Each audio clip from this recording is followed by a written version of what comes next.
So we have a rush of swatting. They call it celebrity swatting, in which especially the Los Angeles Police Department is responding to some serious 911 calls with the SWAT team to celebrity homes.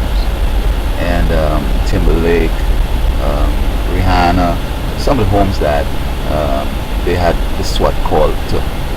And I understand that it's very difficult for them to trace the calls. Now, there are two problems here. I mean, how can they trace the calls? I mean, is technology gone beyond the control of the government that they can't figure like who's making these calls? And secondly, when somebody makes a 911 call, is it automatic that you're going to send in the SWAT team? Supposing you have like 5 at the same time, what are you going to do? It seems to me that the SWAT team needs to stay put, and you need to send one officer over there to probe it, maybe two, to explore, or even if you call a neighbor, you might have a phone call for the neighbor, call the neighbor and find out is there something really happening there. And if the police reaches there or the neighbor confirms that there is a gun situation, a SWAT team is basically to free hostages and to probably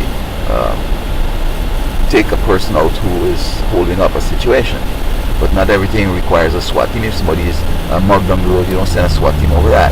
You send the police. And if the person runs into a house and hiding and trying to take hostages and so forth, then the SWAT team comes in. And trying to get the SWAT team there in the first 5 minutes ain't gonna do nothing, because when the SWAT team gets there, the SWAT team needs to be cautious in how they're approaching a place. You need to plan it. You need to see if there's an immediate danger. You need to see sending the robots to explore the environment. Because like in Florida, in California, sorry, where those 4 police officers in Oakland were killed, to stop this guy on the highway probably, and they brought him off into a side street to check him out and write him up some tickets. Now he had a bogus driver's license, and I'm not sure if because he had this special car with mags and old car nice up, that these 2 white boys had a problem with that and decided to pull him over and give him some music. But they go into the back of the vehicle, both of them, and they're not from the community, and they're probably having a talk about my daughter graduating and the wife got a job, and we got to buy that big house and investment over there. They're talking to them, white boy, big shot, stalker and stuff. And the guy came out and shot both of them in the head. Bam, bam. Shot them again, make sure it's over. And he walked around on the road, gone into the house. They responded in whatever way, massive response. And you seen them around the crying, they're hugging each other, they're looking like they're kind of worried and whatever. I mean, I'm saying like, what? I mean, they're supposed to be military men and they're operating so like chicken. So somebody came and informed them. Somebody had to inform them that the guy went into the house over there. It seems to me that they should have come to the dog. And the dog would have gone to the car, take a scent, pass strong by with the people who shot the 2 cops, and go down the road and find where this guy is. And you're not in a hurry. He's in there. You're not in a hurry. You're going to try to contact him and say, listen, we want you to come out. You're doing the negotiation thing, but hey, you killed 2 cops, we're going to kill you. We're coming right now. And the guy, shot 2 more. He had an AK from some cupboard and something. They gunned him down, of course. Wait until he died. He had to die. It's not no way we're going to save him and so on. So, putting all that vendetta aside, you got to operate smart as a police force, and in deploying your SWAT.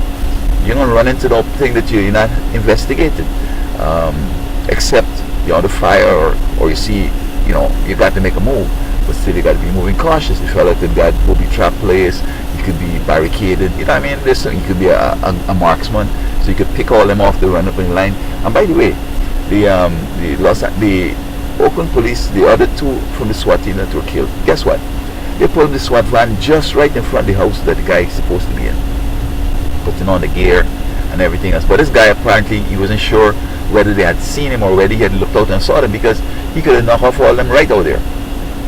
The window to his place goes to the road, and the SWAT team is right by the gate, putting on the gear.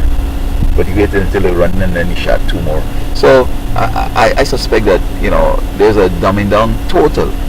I mean, you get a call. You want to send out the SWAT team first.